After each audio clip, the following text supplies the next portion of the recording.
안녕하세요. 결혼 5년차 평범한 30대 주부입니다. 저는 지난 6개월 동안 답답한 가슴을 부여잡고 살았습니다. 믿었던 사람에게 배신당하는 마음이 어떤 건지 뼈저리게 느꼈거든요. 저의 답답한 이야기 좀 같이 들어주세요. 일단 남편을 만난 건 제 행운이라고 생각하며 살았습니다.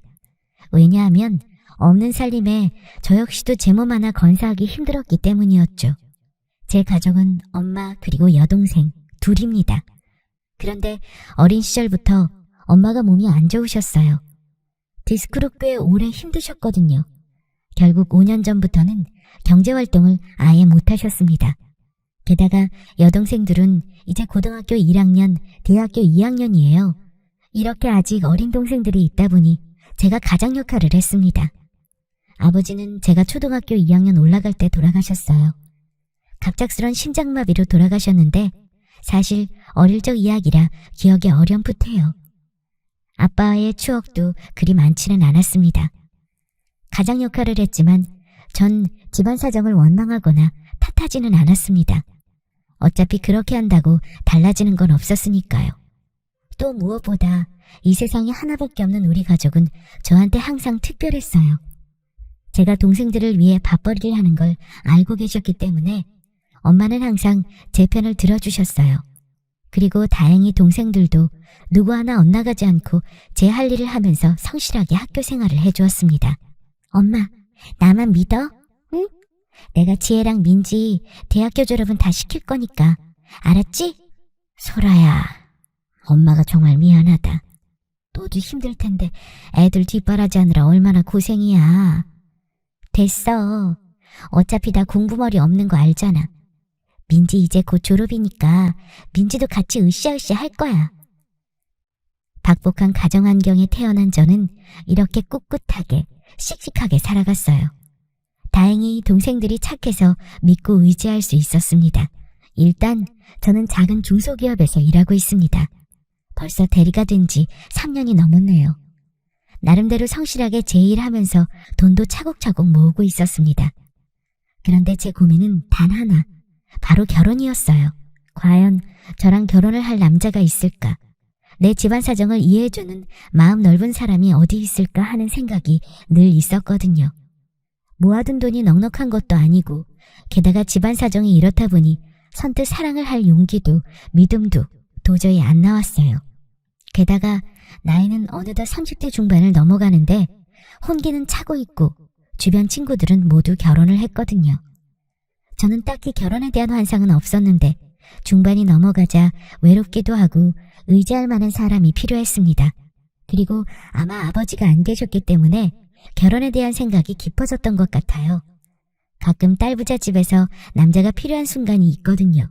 또 형부가 있으면 동생들도 아빠처럼 따르면서 의지할 수 있을 거라 믿었습니다. 그러다 우연히 좋은 기회로 소개팅을 받게 되었어요. 전기차 회사 부품 담당을 하는 사람이라고 하더라고요. 친구가 워낙 성실하다고 해서 소개를 받았는데 나름 제 스타일이었습니다. 첫 소개팅 때 같이 밥을 먹고 영화를 보는 데이트 코스였어요. 그때 영화를 보는데 여태껏 모은 쿠폰들을 이용해서 할인을 받는 모습을 보았어요. 남들이 보면 구질구질하다고 생각할 수 있는데 저는 요즘 사람 같지 않게 알뜰살뜰하게 절약하는 모습에서 성실함을 느꼈습니다. 그리고 그 후 몇 번 더 데이트를 했습니다. 보면 볼수록 참 사람이 허세스럽지 않고 착하더라고요. 그리고 얼마 지나지 않아 저희는 자연스럽게 사귀게 되었습니다. 늘 자기 일에 항상 성실하고 믿음직스러운 모습 덕분에 제가 의지할 수 있었어요. 그리고 저희 집 가정사나 집안 이야기를 했을 때 놀라지 않고 받아들여줬어요. 오히려 손을 꼭 잡아주면서 같이 잘해보자고 안심을 주었던 사람이었습니다. 결국 그런 고마운 마음이 쌓이고 쌓여 결혼까지 확신을 가지게 되었죠. 오빠, 우리 결혼하려면 주택청약 말고도 좀 더 적금 부어야 하지 않아? 그런가? 요즘 은행금리가 워낙 적어서 말이지. 그래, 내년에 우리 결혼하려면 악착같이 모으자. 오빠도 힘내볼게.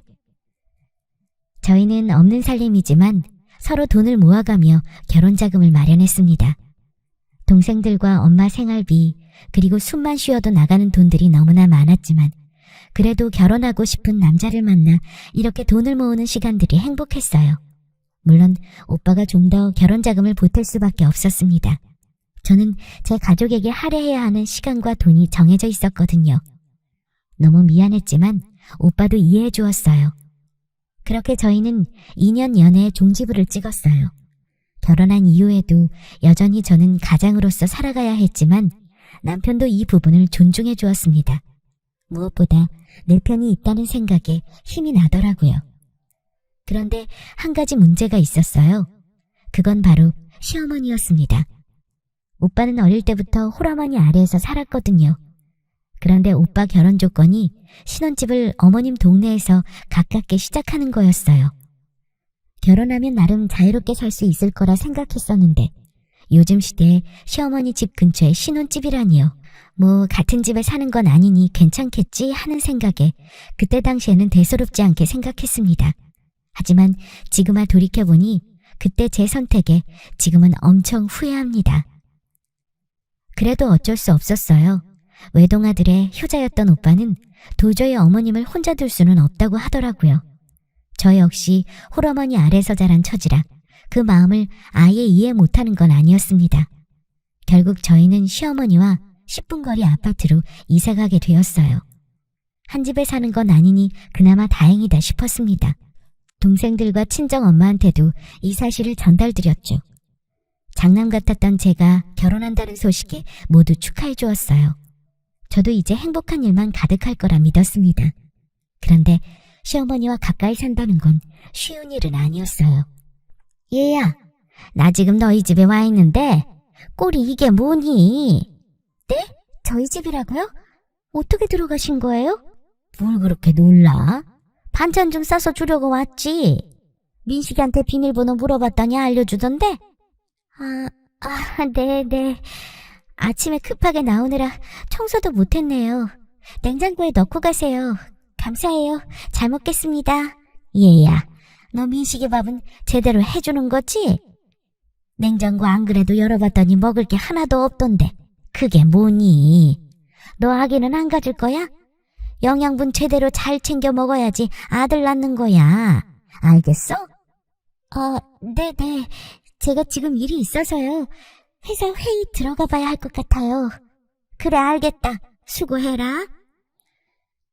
시어머니는 가끔 저희 신혼집을 제 집 드나들듯이 왔다 가셨습니다. 정말이지 숨막히는 기분이 들더라고요.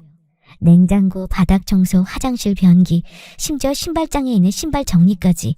어떻게 해야 시어머니 마음에 드는지 그 기준을 맞추기가 너무 어려웠어요. 이건 당해보지 않은 사람들은 몰라요. 정말이지 숨이 턱턱 막히는 기분이었어요. 오빠, 어머님한테 왜 비밀번호를 알려주고 그래? 그러니까 제 집 드나들듯이 오시잖아. 안 그래?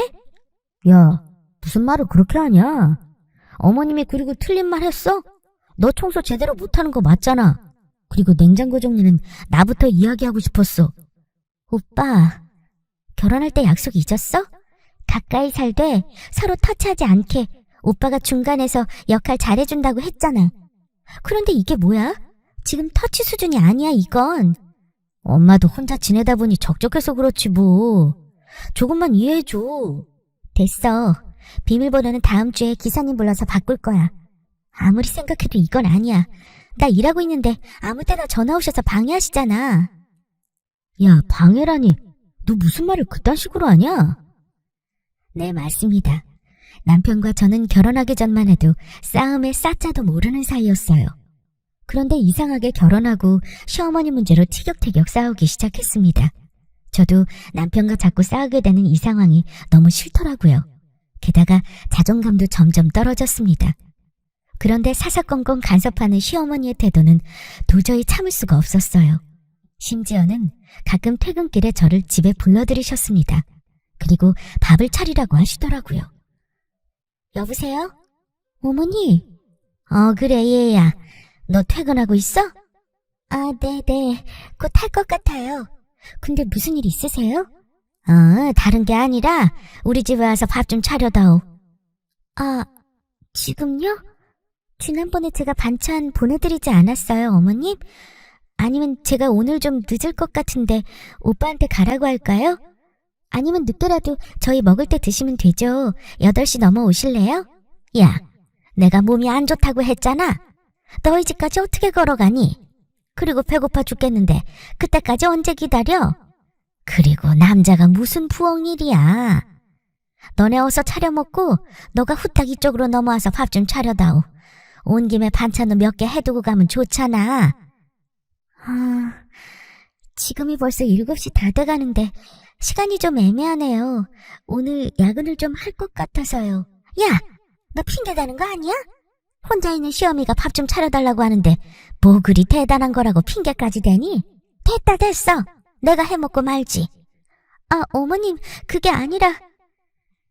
어머님의 알 수 없는 행동들은 계속되었습니다. 그리고 제가 알기론 동네 친구분들과 잘 어울리면서 적극적으로 지내시는 인싸라고 들었거든요. 그런데 이상하게 제 앞에서는 끙끙 아픈 사람처럼 앓는 소리를 내셨어요. 그리고 보란듯이 용돈도 가끔 요구하셨고요. 전 알면서도 속아주는 척하면서 쌈짓돈을 가끔 넣어드렸어요.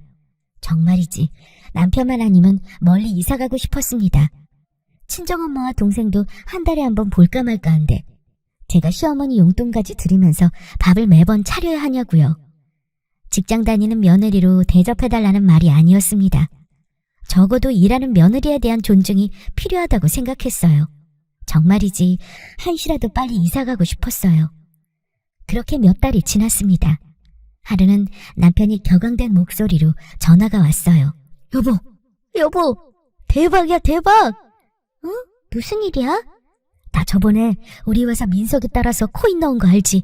그때 내가 300 넣었잖아. 와, 이거 10배 뛰었다니까? 여보, 우리 이제 부자야, 부자. 아이고, 그래서 전화한 거야? 집에 와서 이야기해. 남편이 이렇게 아이처럼 좋아하는 모습은 처음 본 것 같아요. 집에 와서도 코인 이야기를 하면서 반나절을 보냈습니다. 저 역시 그런 남편을 보니까 뿌듯하고 기분이 좋긴 하더라고요. 코인이라는 게 알 수 없는 영역이지만 남편도 나름 취미 삼아 재밌게 하면서 생활에 활력을 얻는 것 같았어요. 어쨌든 소액 투자로 야금야금 많이 벌기 시작했어요. 그런데 이게 그 사단을 만들지는 아무도 예상 못했습니다. 여보, 요즘도 코인 넣고 있어? 아니, 이제 좀 쉬고 있지. 진짜? 그래, 그럼 다행이고. 코인이고 뭐고 우리 이 집도 대출받아 산 거잖아. 알지? 우리 아직 부엌만큼은 우리 집인 거 알지? 나머지는 다 은행 거라고. 코인 하다가 망하는 사람들 많다고 하던데 이제 그만해. 저번에도 갑자기 훅 떨어졌잖아. 당연하지. 정신 차리고 내가 알아서 할게. 그렇게 저는 남편을 믿었습니다. 아니, 믿고 싶었어요. 크게 의심갈 만한 행동도 하지 않았고 게다가 월급이 들어오는 족족 한꺼번에 통장에 쌓이기 때문에 제 눈밖에서 딴짓을 할 수는 없었습니다. 그런데 참, 이게 여자의 촉일까요? 이상하게 마음이 불안하더라고요. 그리고 열지 말아야 할 판도라의 상자를 열고 말았어요. 아무리 서로 부부로 산다고 해도 상대 핸드폰을 뒤지고 열어보는 행동은 하지 말자고 결혼 전부터 약속했거든요. 그런데 이번에 제 촉은 너무 정확했기 때문에 가만히 두고 볼 수가 없었습니다. 남편이 출근한다고 샤워하러 들어간 사이 결국 저는 핸드폰을 열어봤어요. 핸드폰 카톡이 20개나 와 있더라고요. 부재중 전화도 5통이나 와 있었고요. 미쳤네. 도저히 아무 말도 할 수가 없었습니다. 이상한 곳에서 사채를 빌렸었는지 비톡족 카톡이 20개나 넘게 쌓여 있었습니다. 게다가 전화 온 곳은 박 사장이라고 저장된 번호였어요. 손이 떨리고 가슴이 콩닥콩닥 너무 뛰었지만 침착해야 했습니다. 그리고 박 사장인지 김 사장인지한테 전화를 했어요. 제발 아니길 바라는 마음으로 전화를 들었습니다. 여보세요? 박 사장님이신가요? 야, 너 뭐하는 자식이야? 화가 잔뜩 난 한 남자가 전화를 받았습니다. 저는 민국 오빠 아내 되는 사람입니다. 저희 오빠한테 지금 무슨 일 있나요? 아내분이셨구나. 민국이 지금 어디 있나요? 잠깐 나갔어요. 솔직하게 말씀해주세요. 지금 민국 오빠 무슨 일을 하고 다니는 건가요? 민국이랑 저는 대학 때부터 호영호제했던 사이예요. 근데 얼마 전 이 새끼가 저한테 2천만 원만 빌려달라고 하더라고요. 제가 사업을 하거든요. 그놈의 코인인지 뭔지 이번엔 확실한 게 있다면서 투자 좀 하라고 해서 민국이 믿고 돈을 좀 빌려줬어요. 이자까지 하면 지금 거의 2배 될 거예요. 회사를 가도 없고 집에 찾아가도 없던데 민국이 어딨어요? 다 엉터리 주소 알려준 건지 어디에도 흔적이 없더라고요. 요 며칠 저도 얼굴을 못 봤어요. 핸드폰도 차에 있길래 제가 간신히 찾아서 전화드린 거예요. 저도 남편 소식이 궁금해서요. 어제 잠깐 집 근처 와서 차에서 잔 모양이에요. 정말 죄송해요. 일이 어떻게 된 건지 오빠한테 알아보고 빌린 돈은 꼭 갚을게요. 순간적으로 저도 거짓말을 하고 말았습니다. 일단 자초지종을 듣고 일을 해결해야겠다 싶었죠. 그리고 다음날 결국 사단이 일어나고 말았습니다. 집에 사채빚 독촉장이 날아온 거죠. 그동안 남편도 핑계를 대면서 거짓말을 해대는데 빚 독촉장이 날아오자 아무 말도 못하더라고요. 알고 보니 남편은 코인에 욕심이 생겨서 결국 사채까지 썼다고 시인하더라고요. 심지어 3억의 빚을 지게 되었는데 얼마 전 대박 터트린 코인도 결국 다 날렸다고 하고요. 이 지경이 될 때까지 저는 아무것도 모르고 있었습니다. 정말 겉껍데기만 같이 살았지 속내는 아무것도 모르고 있었다고 생각하니 남편이 너무 밉고 서운했습니다. 오빠, 언제부터 이 지경이었던 거야? 3억? 참나, 300도 아니고 3천도 아니고 3억? 3억이 말이나 돼? 저는 손이 너무 떨렸어요. 그리고 다리에 힘이 풀려 주저앉을 수밖에 없었어요. 미안해. 그렇게 됐어. 이번엔 확실했는데 말이야. 코인도 코인인데 내가 미쳤지. 도박까지 손을 댔거든. 아까 전화한 박 사장이 준 돈은 다 카지노에 썼어. 아이, 나도 미치겠다고. 누가 미칠 노릇인데? 우리 아파트 대출도 아직 갖고 있고 무엇보다 아기 계획도 있잖아. 그런데 지금 빚더미에 우리가 앉아야 하는 게 말이 돼? 나도 이렇게 될 줄 몰랐어. 여보, 우리 같이 갚아나가자. 뭐? 같이 갚아나가? 너가 싼 떡을 내가 왜 치워? 그리고 진작 미리 말해줬으면 이렇게까지 빚이 늘어나지 않았을 거 아니야. 오빠 생각 없어? 시어머니도 마찬가지야. 내가 놀고 먹는 사람도 아니고 아침부터 저녁까지 힘들게 일하는 며느리인데 어떻게 매번 나한테 밥을 차리라고 하셔? 그리고 집에 불쑥불쑥 찾아오고 말이야. 나 정말 힘들어. 야, 너 왜 우리 엄마 가지고 난리야? 그건 별개 문제지. 오빠 우리 집 사정 뻔히 알잖아. 나도 딸린 식구가 있어.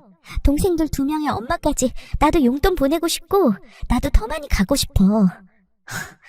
근데 결혼하고 나서 오빠 우리 가족들 제대로 챙긴 적 있어? 우리 엄마 용돈 제대로 준 적 있어? 야, 말은 바로 해. 너랑 결혼하면서 내가 너희 집 가정 형편 보고 얼마나 충격받았는지 알아? 그동안 결혼 자금도 내가 다 모았잖아. 너는 너 동생들 챙기느라 바쁜 거 내가 다 이해해줬잖아. 그거 몰라서 그래? 처제 대학 등록금도 너가 다 냈잖아. 솔직히 우리 결혼 자금 내가 거의 다 했지. 안 그래? 오빠, 됐고 난 이 빚 같이 못 갚아. 아니 안 갚아. 지긋지긋해. 여태 돈 때문에 얼마나 힘들었는데 오빠까지 거머리처럼 나한테 달라붙으려고 해. 정말 못해. 안 해. 저도 감정이 격앙되다 보니 그동안 쌓인 서름들이 한꺼번에 올라오더라고요. 물론 오빠 마음도 답답하겠지만 지금 내 마음을 알아주는 사람이 이 세상에 한 명도 없다고 생각이 드니 눈앞이 보이지가 않았어요. 거의 이성을 잃기 직전이었습니다. 그때 시어머님 목소리가 들렸습니다. 야, 이년아! 너 지금 남편한테 뭐라고? 거머리? 말 다 했어? 시어머니는 저희가 싸우는 사이에 비밀번호를 눌러 아니나 다를까 집에 몰래 들어오셨더라고요. 그리고 빚 독촉장 이야기부터 동생들 뒷바라지한 이야기까지 모두 듣고 계셨습니다. 어머니, 지금 오빠가 무슨 행동을 했는지 아세요? 됐고, 야 너, 남편을 이렇게 대우하면 안 되는 거야. 하나밖에 없는 내 아들, 너가 뭔데 이래라 저래라 하면서 무시해? 너 말 잘했다. 일하는 며느리? 그래, 일하는 며느리 좋지. 그런데 너무 유세 떠는 거 아니냐? 너보다 훨씬 더 잘 벌고 잘 챙겨주는 며느리 세고 셌어. 어디서 여자가 남편을 개무시하면서 말을 해? 제대로 사과 안 해? 네, 잘 됐네요. 그럼 더 잘 벌고 잘 챙겨주는 며느리로 갈아치우세요. 저도 이제 지긋지긋해요. 그리고 어머니는 참다 못해 결국 제 뺨을 때렸습니다. 찰싹. 태어나서 누군가에게 뺨을 맞는 게 처음이라 너무 당황스럽고 화가 치밀어 오르더라고요. 제가 왜 이런 대우를 받아야 하는지, 왜 뺨을 맞아야 하는지 이해하지 못했습니다. 정말이지 눈물이 뚝뚝 떨어졌습니다. 남편은 옆에서 바보같이 바라만 보고 있었어요. 바닥에는 사채빗 독촉장이 나뒹굴어 다니고 있었습니다. 그리고 그 순간 동생들과 친정엄마의 얼굴이 스쳐 지나갔어요. 내 사랑하는 가족들을 위해서 이런 대접을 받으면 안 된다는 생각이 들었습니다. 결국 저는 똑같이 시어머님 뺨을 때렸습니다. 찰싹. 야, 이년아! 너 지금 뭐 하는 짓이야? 왜요? 어머니도 아프세요? 저도 아파요. 저도 마음 문드러지고 아주 그냥 찢어질 것 같다고요. 야, 아무리 그래도 그렇지. 여자가 하늘 같은 서방한테 큰 소리를 쳐? 너 이리 와. 결국 저와 시어머님은 머리를 잡고 싸우기 시작했습니다. 중간에 낀 남편은 저와 시어머니를 말리느라 바빴고요. 저도 한깡다고 하는 성격이라 절대 물러서지 않았습니다. 옷이 찢어지고 단추가 풀어지고 묶었던 머리가 다 풀어졌습니다. 그렇게 한참을 싸우다 보니 힘이 빠져 움직일 수가 없었습니다. 남편이 말리자 시어머니도 조금 정신을 차리고 말씀을 하셨어요. 야, 너 잘 들어? 결혼이라는 게 뭐니? 서로 힘들면 위로하고 감싸주면서 사는 게 진짜 결혼 아니야? 남자가 사회생활하다 보면 빚도 생길 수도 있고 코인인지 뭔지 하다 보면 돈 좀 잃을 수도 있는 거지. 어떻게 그렇게 남편을 개무시하니? 너 남편 무시하듯이 나도 무시했던 거야. 알지? 어머니, 제가 어머니를 뭘 어떻게 무시했나요? 오히려 오빠가 저희 집 제대로 챙긴 적 없었어요. 결혼하고 나서 친정엄마 댁에 갔던 게 손에 꼽아요. 어머님, 아드님이 지금 뭐하고 다니는지 아세요? 오빠 빚이 얼마인 줄 아세요? 얼만데, 응? 내가 갚아주마. 너 천벌 받을 거야. 돈돈거리지 말아라, 재수없게. 돈돈거리지 말라고요? 그럼 어머님이 빚 갚아주실 거예요? 3억이라고요, 빚이. 뭐? 3억? 야, 그게 진짜야? 남편은 아무 말도 하지 못했습니다. 그리고 저는 눈물을 뚝뚝 흘리고 말았어요. 정말 옆집에서 들릴 정도로 꺼이꺼이 목 놓아 울었습니다. 그동안 남편과 믿고 살아온 세월이 너무 야속했어요. 드디어 만난 제 짝꿍이라고 믿고 알콩달콩 신혼생활을 시작했는데 조금만 더 있으면 아기도 낳고 재밌게 살고 싶었던 제 꿈이 산산조각이 난 것 같았어요. 모든 희망이 사라지고 저는 불행한 사람이 된 것 같았습니다. 사실 말이 쉽지 3억을 갚는 건 정말 힘든 일이잖아요. 어머니, 저는 이 돈 같이 못 갚아요. 지금 대학 졸업 앞둔 동생에다 앞으로 대학교 들어갈 동생의 아픈 엄마까지 제 가족 하나 건사하기도 정말 힘들어요. 신용불량자가 되든 뭐 어떻게 되든 전 모르겠고요. 어머님이 도와주실 수 있으면 그렇게 하세요. 야, 너 어쩌다가 3억이나 빌렸냐? 응? 이게 무슨 일이야? 엄마, 미안해. 코인에 손 좀 댔는데 처음에 잘 됐거든? 그러다가 욕심이 나서 사채 좀 끌어다 썼어. 나도 이렇게 될 줄 몰랐다고. 아이고, 내가 자식을 잘못 키웠네. 아이고. 시어머니도 3억이라는 말을 듣자 사색이 되었습니다. 많이 당황하신 모양이었어요. 하지만 저는 이 모든 짐을 혼자 짊어질 수는 없었습니다. 이 사건을 계기로 알게 되었어요. 제가 오빠를 그렇게 사랑하지 않는다는 걸 깨달았습니다. 단순히 돈 때문이 아니라 오빠에 대한 마음이 이제 식어버렸습니다. 그리고 존중받지 못하는 아내, 배려하지 않는 시어머니의 당연한 저 태도들을 평생 감당하면서 살 자신이 없었어요. 그리고 저는 며칠 후 이혼을 결심하고 남편에게 이야기했습니다. 친정엄마한테도 찾아가 그동안의 모든 일을 말했어요. 그리고 신혼집에 있는 모든 짐을 빼서 친정 근처의 원룸 하나를 얻었습니다. 그곳에서 새롭게 시작하고 싶었거든요. 엄마, 정말 미안해. 난 아무래도 오빠랑 이혼해야 할 것 같아. 도저히 같이 못 살겠어. 소라야, 난 그동안 너만 믿고 살았어. 알지? 그러니까 앞으로 너가 하는 일 온전히 다 믿을 거야. 그러니까 걱정하지 마. 너가 그렇게 하고 싶으면 그렇게 해. 동생들한테는 아직 말하지 마. 엄마, 애들 안 그래도 예민한 시기인데 공부하는 데 방해될 수 있어. 알았지? 응, 알았어. 걱정하지 말고 잘 마무리해. 저는 그 뒤로 처음으로 이혼법률 사무소를 찾아갔습니다. 그동안 동네에 있어서 지나가면서 보기만 했지 제가 스스로 이곳을 찾아올 거라는 생각은 전혀 못했습니다.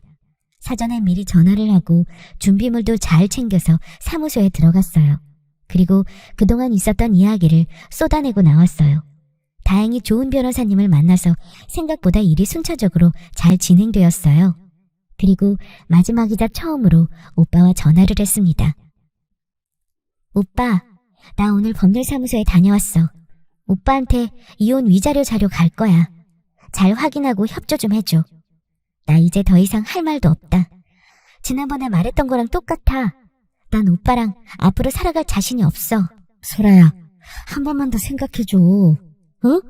박 사장한테 빌린 돈은 천천히 갚아갈 거야.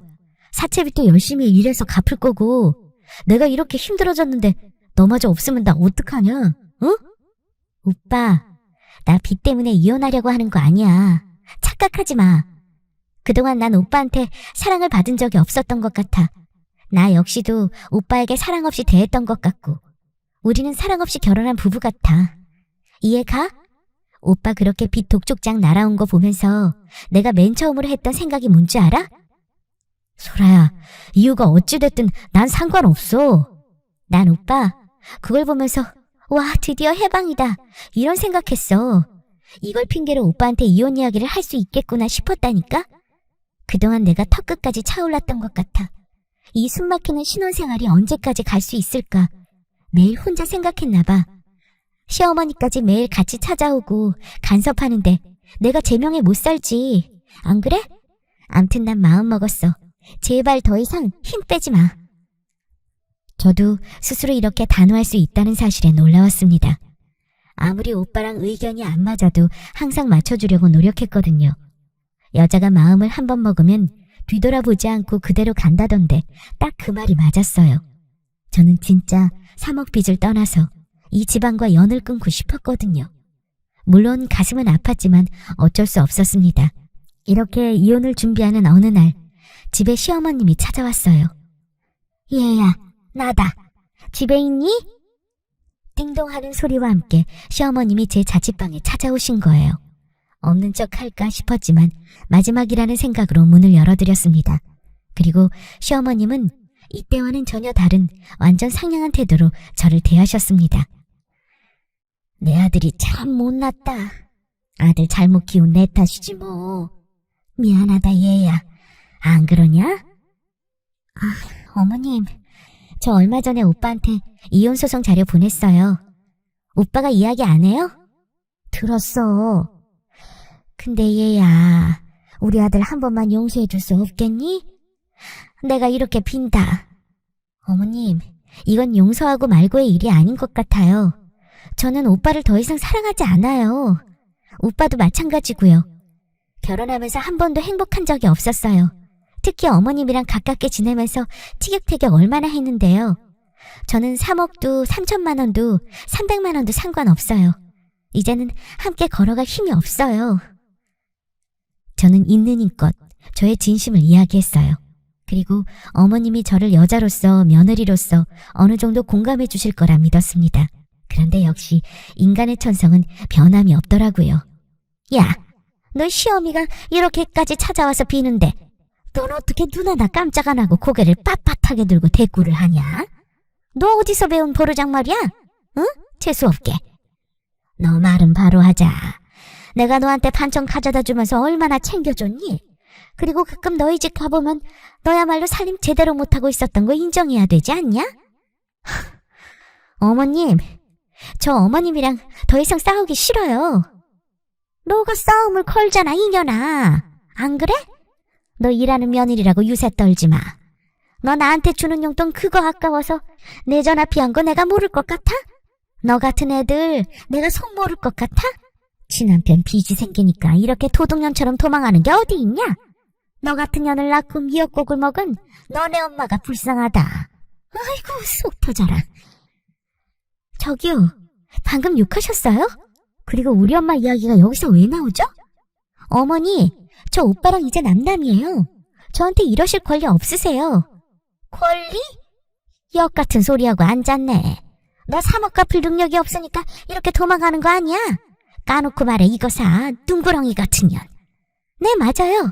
그리고 제가 그 돈을 왜 갚아야 하죠? 어머님 아드님이 자초한 일이잖아요.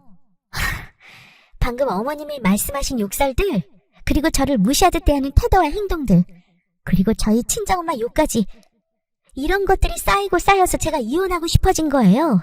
모르시겠어요? 야, 내가 무슨 시집살이를 시켰냐? 너한테 3억을 다 갚으라고 했냐? 너 말은 똑바로 해라. 어머님, 제발 그만하세요. 저는 그때 결심했어요. 진짜 오빠와의 인연을 빨리 끊어야겠다고 말이죠. 그나마 어머니한테 남아있던 정이 모두 다 떨어지는 느낌이었습니다. 제가 매일 언어폭력을 당해왔다는 사실도 이제야 알게 되었어요.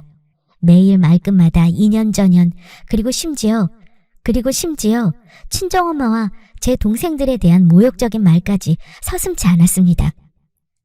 그래서 저는 그동안 어머님과 대화하면서 느꼈던 제 감정과 녹음 파일들을 변호사에게 전달했습니다. 정말이지 수치스러운 말들과 모욕적인 욕설, 그리고 언어폭력까지. 그동안 손찌검만 안 당했지 말로는 엄청 아프고 맞고 있었더라고요. 이게 진짜 신기한 게 그때 당시에는 절대 몰라요. 아니, 알 수가 없습니다. 당하는 입장에서는 어안이 벙벙하고 이성을 잃기 때문에 정신을 차릴 수가 없거든요. 또 면역력이 생기면 그냥 넘어가고 말았던 적도 참 많았습니다. 어머님이 퍼부었던 욕설과 언어폭력들을 당시 남편에게 말하면 안일하게 생각하고 매일 넘겼거든요. 심지어 어머님 편을 들면서 저를 뭐라고 했던 사람이었습니다. 그러니 저는 혼자 외딴 섬에 떨어져 있는 기분으로 살았거든요. 정말 외로웠습니다. 제 마음을 알아주는 사람이 한 명도 없었습니다. 그리고 이혼 문제 때문에 이 지긋지긋한 사람한테 전화를 어쩔 수 없이 걸게 되었어요.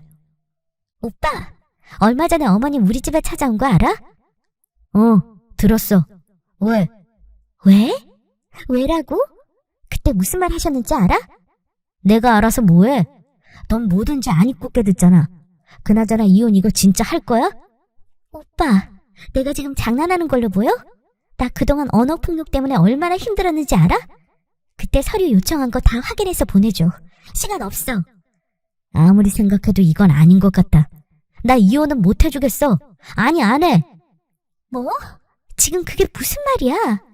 말 그대로야. 결혼이 장난이냐? 너랑 나 사랑해서 결혼한 거 아니야? 빚쟁이 어느 정도 따돌렸으니까 너무 걱정 말고 잘 살아보자. 응? 어머님이랑은 좀 떨어져서 살아보자. 내가 노력할게. 오빠, 이미 끝났어. 남편은 저와 이혼을 절대 못하겠다며 떼를 쓰더라고요. 진짜 생떼였죠. 저는 도저히 이해가 가지 않았습니다. 지금 이 정도로 관계가 망가진 상태에서 어떻게 서로 믿고 살고 있는지 이해가 가지 않았거든요. 그런데 하루는 동생한테 전화가 왔습니다. 언니, 이게 무슨 일이니? 왜? 무슨 일 있어? 집에 좀 와봐. 큰일 났어. 엄마 지금 병원이야. 가슴이 쿵 내려앉았어요. 그리고 퇴근하고 곧장 친정으로 내려갔습니다. 집에 들어가자마자 다리에 힘이 풀렸어요. 동생들한테 자초지종을 들었더니 어이가 없어서 말이 안 떨어졌습니다. 알고 보니 시어머니가 오늘 아침에 찾아와서 친정엄마와 이야기를 하던 중에 자기 혼자 성질을 내더니 결국 친정엄마를 밀치면서 싸움을 벌였다고 하더라고요. 집에 있는 물건들도 이리저리 굴러다니고 있었습니다. 아마 시어머니가 던지거나 서로 싸우면서 물건들이 떨어진 모양이었습니다. 오늘 아침에 시어머니가 찾아왔었다고? 응, 언니.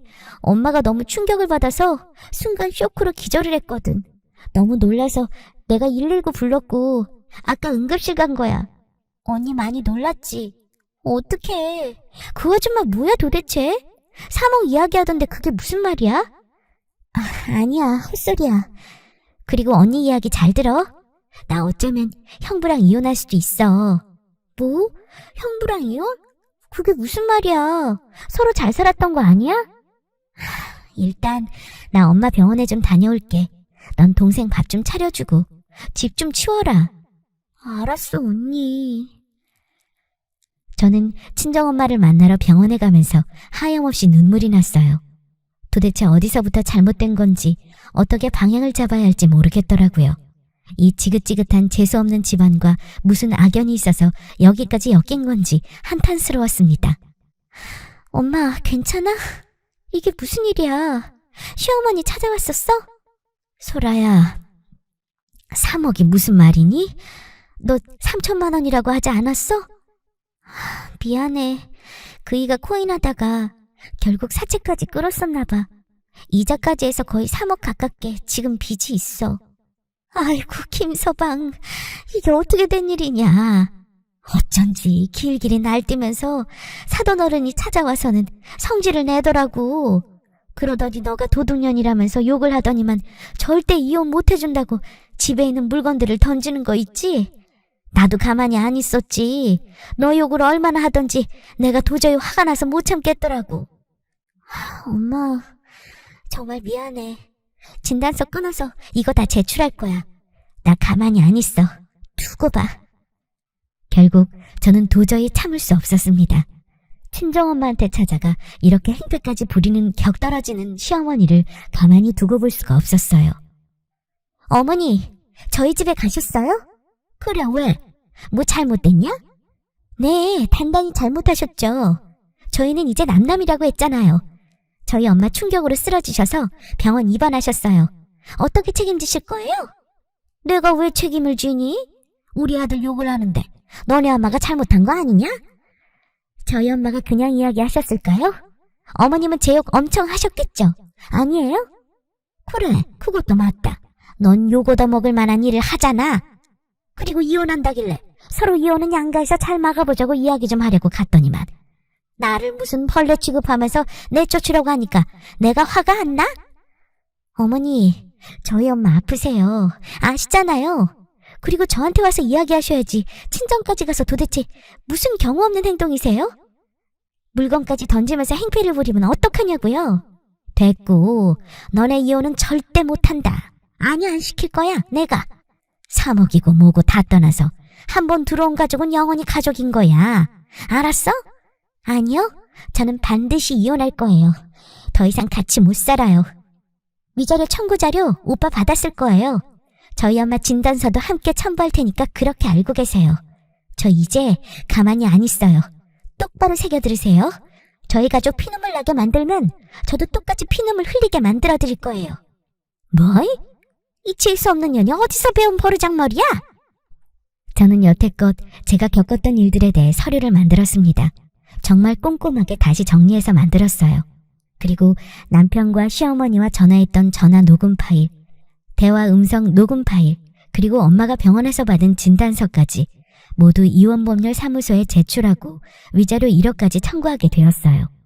변호사 말로는 여태 겪은 일들이 너무 고통스럽고 힘든 일들이라 위자료도 충분히 받을 수 있을 거라 하더라고요. 정말 다행이었습니다.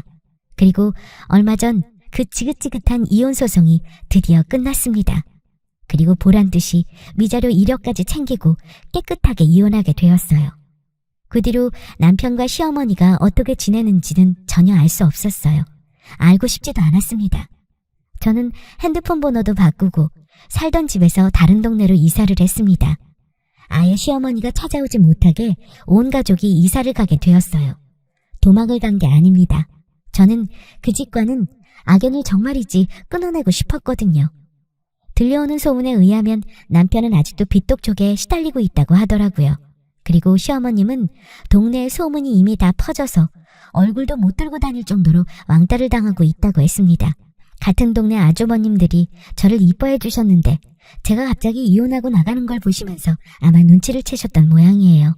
어쨌든 저는 이제 드디어 자유를 찾았습니다. 아직 동생들 뒷바라지하느라 가끔은 힘들 때도 있지만 남편과 살던 그 1년의 지옥 같은 시간과는 비교할 수 없을 만큼 행복합니다. 친정엄마도 디스크가 좀 나아지셔서 간단하게 소일거리로 반찬 가게 알바를 시작하게 되셨어요. 동생들은 워낙 공부를 잘하는 편이라 얼마 전 장학금도 받고 전교 3등도 했고요. 정말 동생들 믿고 살아가고 있습니다. 사람이 죽으라는 법은 없나 봐요. 여러분도 너무 힘들고 지칠 때 희망을 잃지 마세요. 어떻게든 솟아날 구멍은 있습니다. 희망을 잃고 허우적거리는 분들이 계신다면 제 이야기가 도움이 되면 좋겠네요.